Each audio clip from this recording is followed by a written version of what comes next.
انت خلفتي ولا انت ايه؟ مالك انت؟ دي ايه؟ ده اثار. والله لا انت ايه؟ لا ده اثار. خلفتي؟ انت حراميه ده. انت خلفتي استني. احلام. طب دي فرخه. مين اللي زيرك به؟ يخرب بيتك. قولي لي بس مين اللي زيرك به؟ استني بس. انت عايزه بس ايه؟ هنضفها لا ده اثار. هظبطها لك وهجيبها لك. عدينا عشان امشي. انت كده عدينا. يا احلام. احلام ايه ده؟ فرخه. ايوه مين اللي زيرك به؟ فرخه يخرب بيتك. يخرب بيتك ايه؟ هيبلغوا عننا. طب هاتي لي رجلين. هيبلغوا عننا. ايوه والله. لا رجلين ده الضوافر بناكلها. هاتها انا هنضفها. احنا بناكل الضوافر. انا هنضفها لك وهجيبها لك. البوز ده احنا بناكله. بتاكلي البوز؟ طب هاتها هنضفها لك وهجيبها لا لك.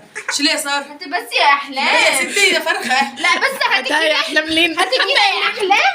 استني بس. يخرب بيتكم. شيلي هنضفها لك وهجيبها لك. هاتها يا اي. باكل الريش. شوف شوفوا بقى. انت ورثتي يا احلام؟ ورثتي؟ احلام انت ورثتي؟ ورثتي وجبتها؟ ما اخذ الفرخه يا بابا مش راضيه تجيبها. ده فرختي. ده فرختي. تقول ايه لي الفرخه في الغلو اللي احنا فيه ده؟ استنى معرف انت بالنسبه لي ايه؟ تقول ايه؟ انت عارفه انت بالنسبه لي ايه؟ اهدي لها كلمه بما ان الدنيا غاليه. شايفه انت قدامك اغلى حاجه في المجتمع دلوقتي يا غالي. اغلى حاجه في يا المجتمع. احلام. فرختي يا شيخ. فرختي يا شيخ. انت عارفه بكام؟ بكام؟ ده الكيلو ب 15 بحبه كتار. ده ب 500 جنيه. طب شيلي يخرب بيتك رجلها تتكسر. ده الضفر كفايه عليه. معلش. هتاكلوها. تعمل الفرخه ده على كام وجبه الوقت؟ هو يا احلام. على ده طول شهر رمضان. لا حطها في حته دافيه. استني بس حطها في حته دافيه عشان تجيب لك. حس الفرخه هتبيض بيضه حس. يلا يا احلام خلينا نذبحها. معلمه كمان عايزه معلمه عشان تذبحيها. ما حدش ياخدها. يا جماعه نحطها في الباترينا احلام. وكل اللي جعان كل احلام. اللي جعان يبص عليها بصه كده. ماشي.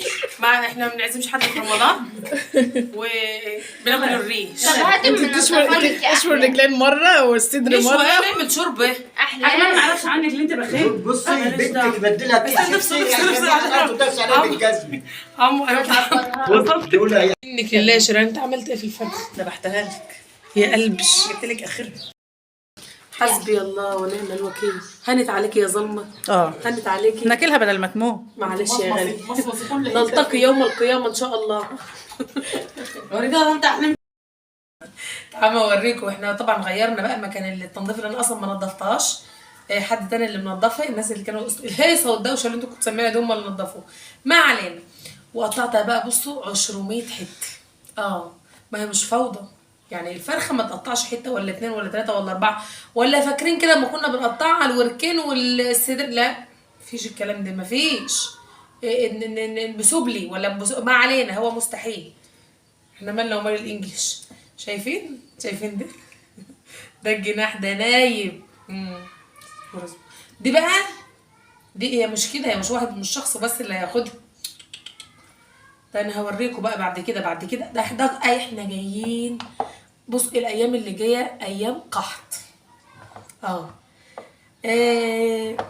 اقول لكم شوفوا الورك وابن ناس. والله العظيم ابن ناس ومحترم.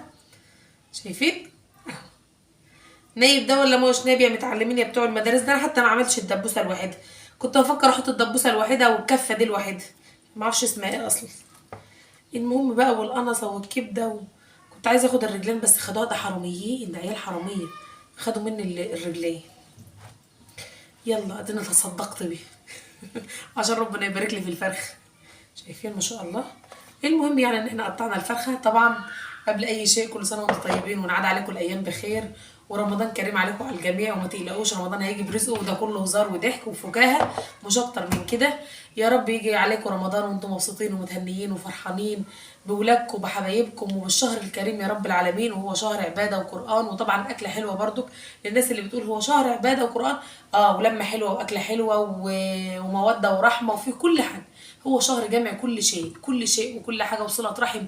واللي ناسي اهله يفتكرهم واللي ما راحش الناس من زمان يروح لهم واللي غايب عن اختك روح لها وودها وادخلها في رمضان. واللي ما تسالش عن اخوكم قطعهم خصماه روحي له وصالحيه ومالكش بركه الله. وهو السند والظهر وكل حاجه حلوه في الدنيا دي.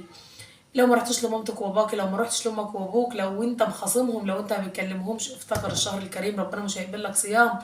روح وبوس ايديهم وبوس رجليهم وتوسل اليهم ان هم يسامحوك في الشهر الكريم ده. يا رب يجعله شهر كريم وسعيد على الجميع، ويا رب يجعل الموده والرحمه في قلوبنا على بعض. وقبل ما تاكلي وتقعدي كده على اكلك وفطارك، شوفي جارتك طبخت ولا ما طبختش. كل يوم تسالي جارتك لو جارتك احوالها الماديه لا تسمح. انا مش ماليش في الدين قوي، يعني مش ماليش في الدين، انا بصلي وبصوم وعارفه بس ما اعرفش اتكلم عن الدين. بس على ما سمعت ان ما يتقبلناش صيام لو احنا لو انت ما عرفتي اذا كان جارك ده فطر او ما فطرش، او عنده اكل ولا ما عندوش. فاقل ما يمكن منك ومن غيرك هيفطر عيله واثنين وثلاثه. فدايما جوز الله يشفيه ويعافيه كان دايما يقول اللي الطبخه اللي تطبخيها عشان تاكل اتنين تاكل تلاته، واللي اكل تلاته ياكل اربعه. فهي الطبخه هي مش هتزيد لو طلعت منها الفرد، مش هتنقص منك حاجه، بل بالعكس هتزيد. اشوفكم على خير ان شاء الله في فيديوهات تانية كتير. والتاني مره الفيديو ده للفكاهه. بحبكم في الله والى اللقاء.